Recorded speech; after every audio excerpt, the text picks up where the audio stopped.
Bon, bonsoir à vous messieurs, bienvenue à ce 21e DeFi France. Aujourd'hui, tout sur les bridges et les swap on-chain. Merci d'être venus. On est en compagnie de Nabil, CTO de Jonction. Comment tu vas Nabil? La forme, très content d'être ici pour la première fois à DeFi France. Et ravi de vous en dire plus sur Junction et ce qu'on fait dans notre startup.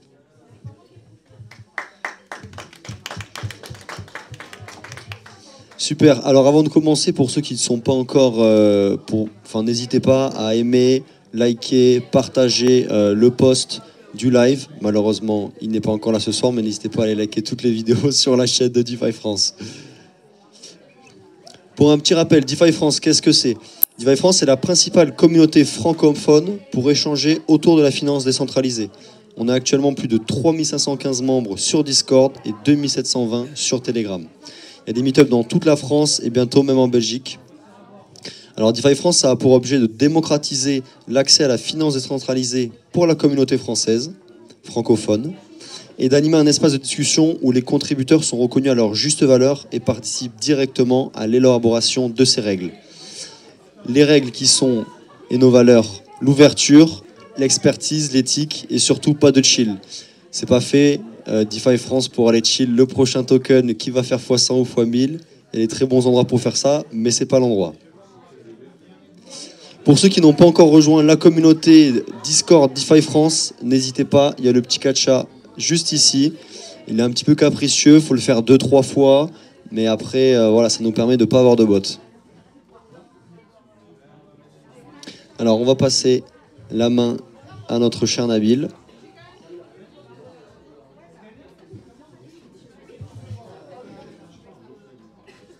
Bonsoir à tous, rebonsoir.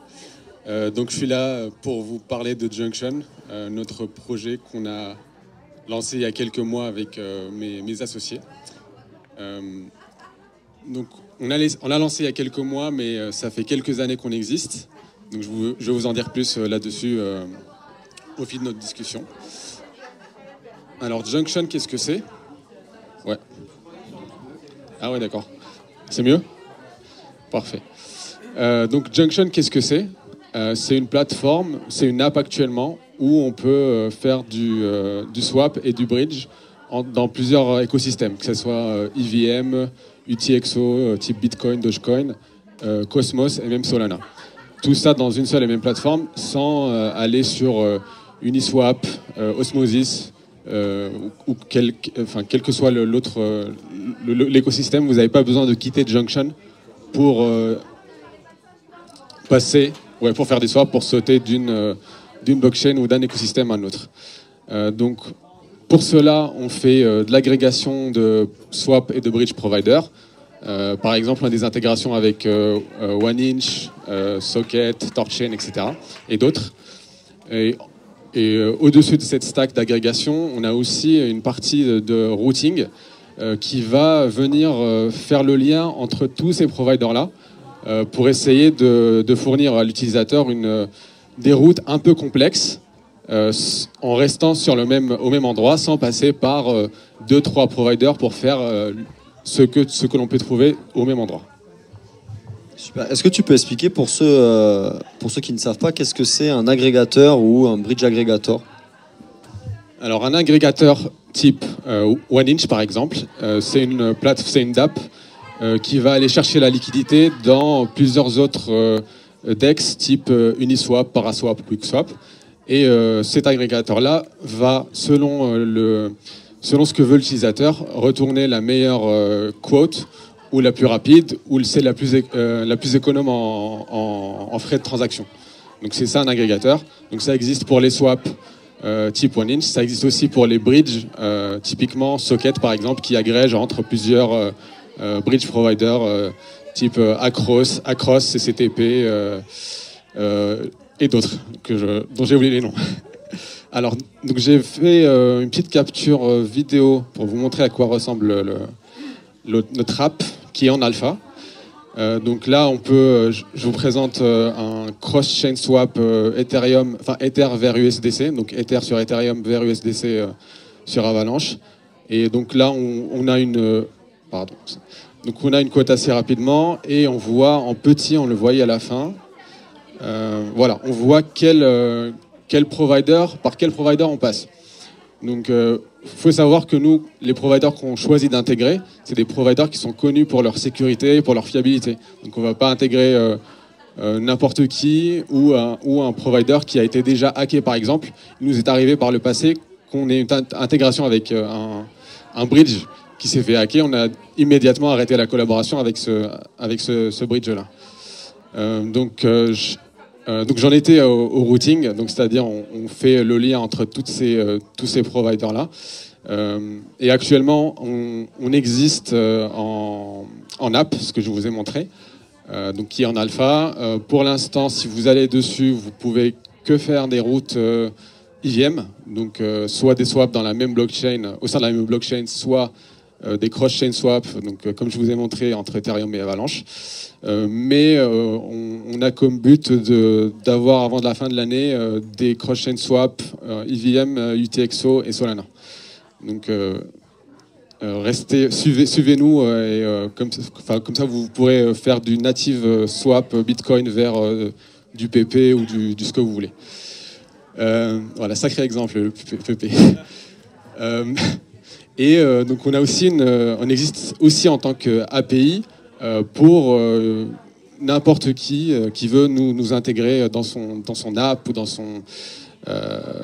sur son site pour faire des cross-chain swaps. Et donc l'API, elle est actuellement en prod, mais elle est fermée parce que, pour plusieurs raisons, dont on n'a pas encore une doc assez solide et consistante à partager avec d'autres développeurs qui souhaiteraient intégrer notre solution.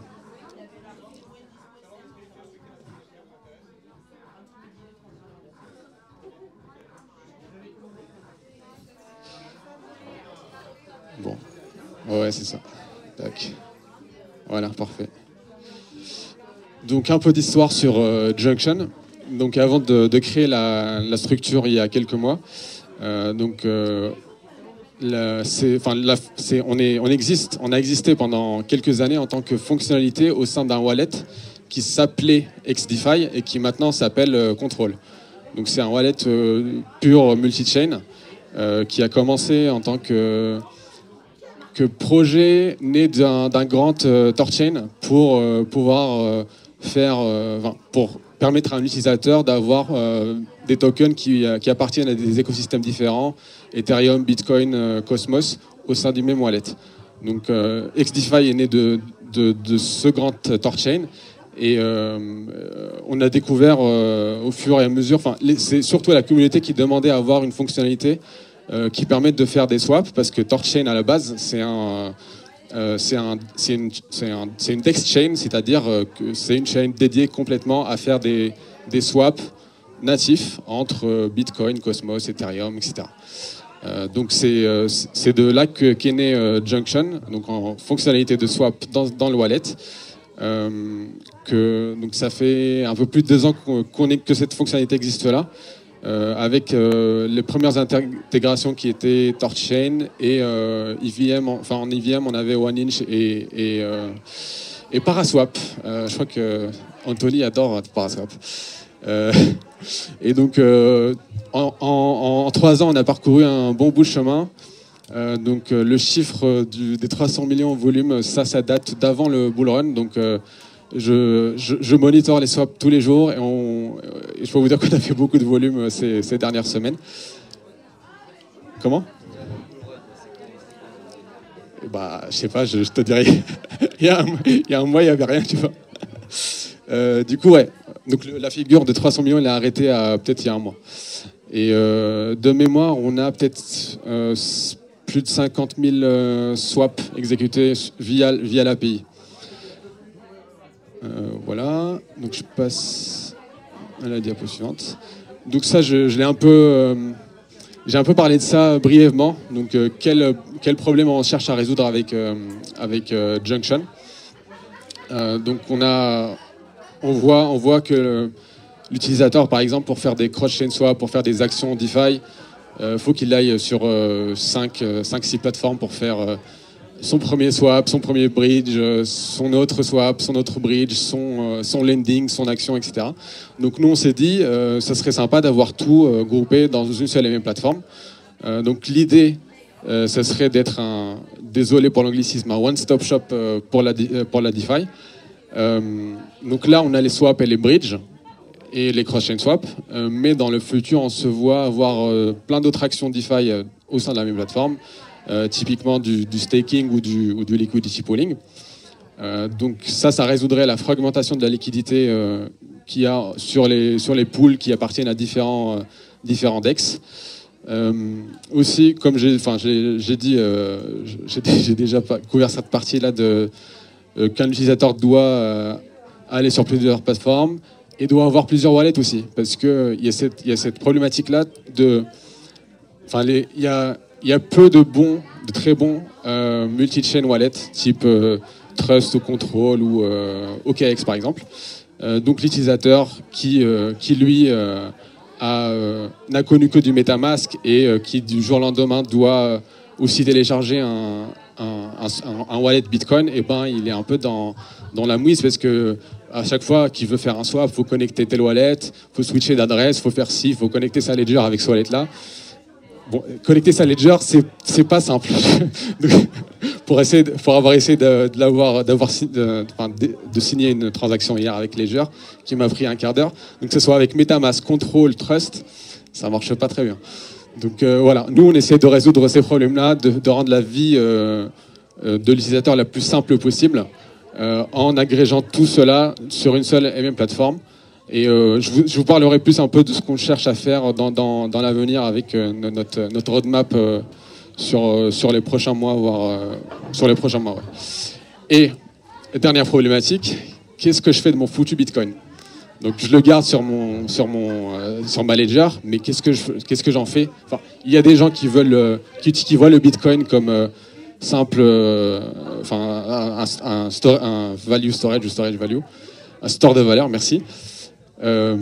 Du coup, et d'autres gens veulent l'utiliser pour faire du liquidity pooling, pour faire du lending, pour avoir une APY qui soit respectable, qui ne soit pas du 2% du livret A du crédit agricole.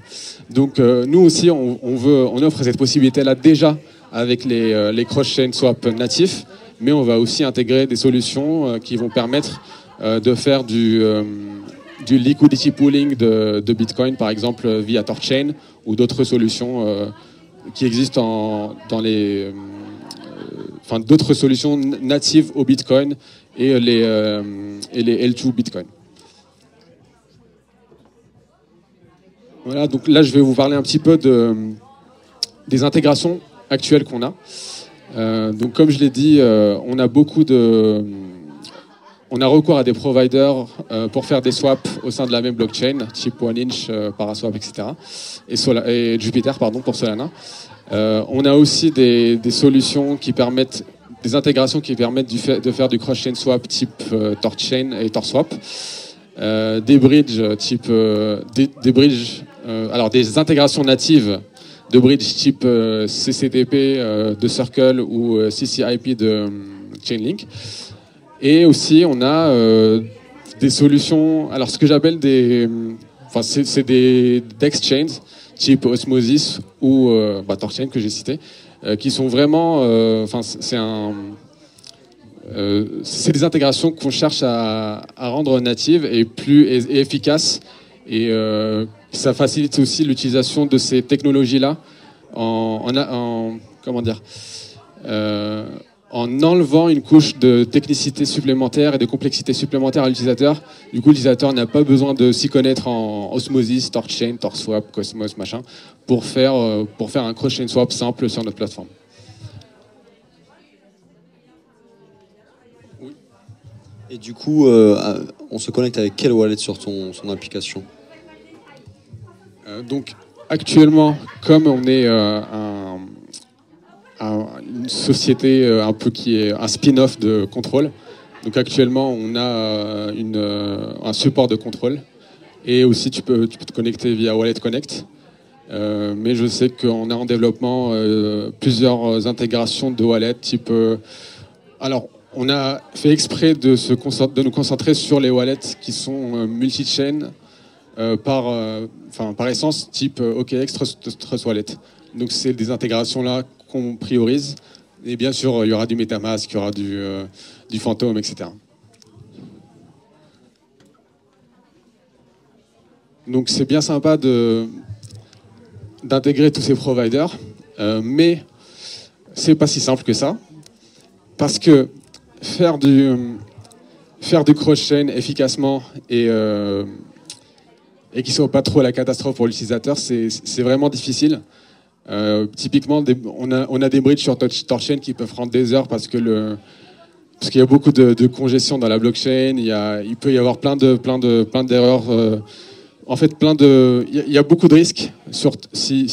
Par exemple, si on fait un swap à 3 ou 4 étapes avec un premier approval, un premier bridge, derrière tu fais un approve, derrière tu fais un swap, et ben tu as 3 ou 4 points d'échec auxquels il faut faire attention, et l'utilisateur peut rester bloqué par exemple sur une étape, et on doit donner la possibilité à l'utilisateur de pouvoir reprendre son swap ou son process.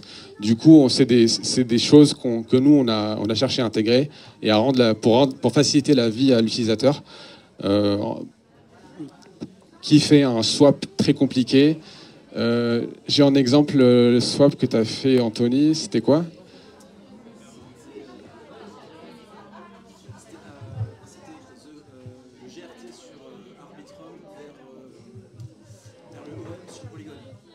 Voilà, donc typiquement ce genre d'action où je crois que tu as 5 étapes en comptant les approvals. Donc tu as 4 points d'échec de ce process-là. Donc nous, on essaye de gérer ce genre d'erreur et de rendre la vie plus facile à l'utilisateur. Il y a aussi le problème des frais de transaction, des gas fees. Typiquement, quand on bridge vers un autre écosystème, on n'a pas le gas token de cet écosystème-là. Donc ça, on le dit, on le signale à notre utilisateur. Faute de mieux, parce que je voulais parler dans le slide suivant d'une solution qu'on va intégrer pour résoudre ce problème-là d'absence du gas token pour pouvoir poursuivre le process de swap ou de bridge. Et donc, dernière difficulté que moi j'ai rencontré, d'autres devs de l'équipe, c'est que c'est pas simple de bosser, d'intégrer des solutions qui sont purement EVM, des solutions Solana, des solutions Cosmos. Donc, faut s'y connaître. Faut pas être un crack en Rust, en Go, en Python. Enfin, c'est compliqué. Mais voilà, on peut toujours se débrouiller rendre les intégrations un peu plus faciles.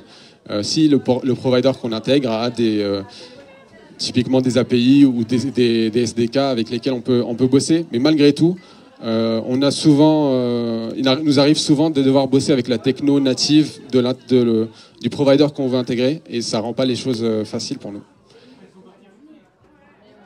Donc, je vous ai parlé de nos problèmes et comment on les a résolus et d'autres challenges qu'on a. Donc là, on a prévu dans notre roadmap des choses pour résoudre ces problématiques-là qu'on rencontre. Typiquement, l'intégration d'un gas tank pour résoudre la problématique de gas fees sur les différentes blockchains vers lesquelles on veut aller. Typiquement, alors c'est une solution qui existe chez Control, donc la maison mère un peu de Junction. Donc c'est en gros, tu fais un dépôt d'USDC ou de n'importe quel token sur ce gas tank, et ce gas tank là va venir payer les frais de transaction, les gas fees pour toi sur n'importe quelle chaîne supportée par ce gas tank.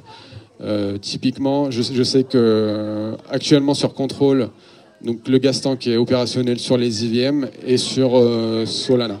Donc l'idée c'est d'augmenter la couverture du gas tank sur d'autres écosystèmes et d'autres blockchains. Donc ce qui nous amène au premier point, qui est pour nous avoir encore plus de blockchains, parce qu'actuellement il me semble qu'on en supporte une 30aine, mais on peut encore en avoir plus. des EVM, des L2s, parce qu'il y en a des centaines maintenant. Donc on a la capacité de rajouter toutes ces blockchains, à condition que les providers, bien sûr, par lesquels on passe, et cette blockchain-là, et cette présence sur cette blockchain. Comme j'ai dit au tout début, l'idée c'est d'être un one-stop shop pour la DeFi. Du coup, on a déjà un staking en alpha, mais bon, je préfère que ce soit très fiable pour le mettre sur l'app. Donc on a le staking déjà, mais on veut ajouter d'autres actions type lending, liquidity pooling, ce que tu veux. Peut-être du leverage, mais je suis pas fan de ça. Je veux pas endosser la responsabilité. Donc peut-être, je vais m'arrêter à ça peut-être, au leverage. Et voilà, pour finir, je vous ai mis les liens pour Junction et le petit QR code qui marche pas très bien parce qu'il est rouge. Mais vous pouvez aller sur l'appli juste en scannant le QR code et peut-être faire jouer un peu avec l'appli et faire des swaps. Donc, merci pour votre attention et n'hésitez pas si vous avez des questions. Si vous avez des questions un petit peu sur Junction ou même sur les swaps, les bridges, on-chain et tout ça, dans leur globalité, si vous n'en avez pas, moi j'en ai une petite. Je t'en prie, tu peux boire. Quels sont les leaders dans ce marché-là ou les applications de lesquelles vous vous inspirez ou celles à laquelle vous voulez représenter vous voulez, typiquement, le plus gros, c'est Li-Fi ou Li-Fi. Peut-être que vous connaissez sous le nom de Jumper. Ouais. Donc c'est eux le plus gros, notre plus gros concurrent. Oui. Voilà. Donc j'espère que ça ne nous arrivera pas, je touche du bois. Mais oui, voilà, c'est notre plus gros concurrent. Après, j'essaie de réfléchir à d'autres, mais voilà, notre concurrence, elle est là. Alors, oui, des bridges, c'est différent puisque c'est plus un solver. Alors, un solver, c'est un acteur qui va avoir de la liquidité éparpillée sur plusieurs blockchains et qui va, en général, le solver, il va résoudre un problème. Il va avoir des bids pour faire un swap, et lui, il va filtre, désolé pour les anglicismes, l'ordre qu'il a repéré. Et donc, il va faire cela en mettant... Alors, tous les solvers ne marchent pas comme ça, mais en gros, tu mets en escroc des fonds sur la source chain et la destination chain. Et du coup, dès que le solver il accepte ton ordre, tu vas recevoir tes fonds sur la destination chain sans que la finalité soit pas atteinte sur la source chain. C'est pas un real bridge, c'est un peu... J'appellerais pas ça de la DeFi si tu veux, mais voilà, c'est... Exactement, c'est ça. Du coup, pour revenir au point initial, ouais, c'était alors Li-Fi, Rango. Rango, ça fait des années qu'ils existent. Donc je dirais que c'est les deux principaux concurrents et c'est les deux principaux modèles desquels on essaie de s'inspirer.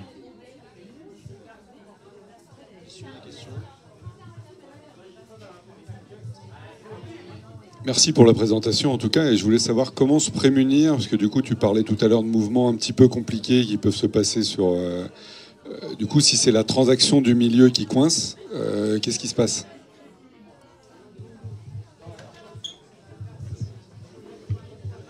Ce qui se passe actuellement, c'est qu'on a un mécanisme pour récupérer la dernière étape.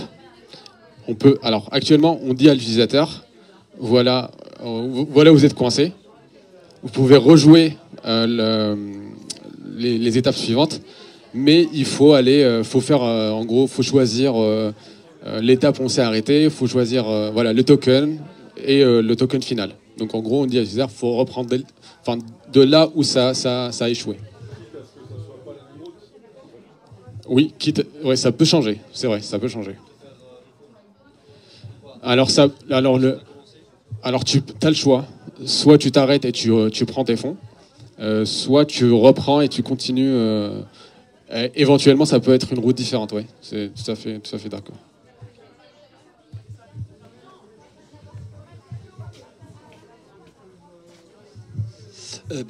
Merci également pour la présentation. Donc c'est vrai que je t'avais fait le retour, donc moi aussi j'ai testé l'app, et c'est vrai que pour l'instant c'est que l'écosystème EVM.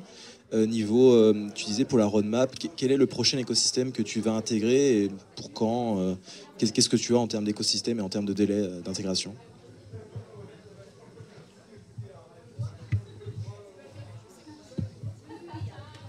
Alors, sur l'app que tu vois là, les prochaines intégrations qui vont venir, c'est donc UTXO, donc Dogecoin, Bitcoin.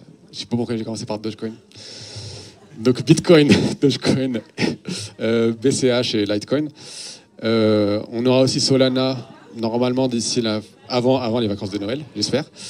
Et sachez que tout ça existe déjà dans la partie API parce qu'on est déjà utilisé par le wallet control. Donc ça existe déjà. Donc c'est des intégrations qu'on a, plus Cosmos, plus enfin d'autres à venir, c'est sûr. Mais voilà, pour l'instant, ouais. Donc d'ici un mois, tu auras des UTXO et du Solana normalement sur l'app.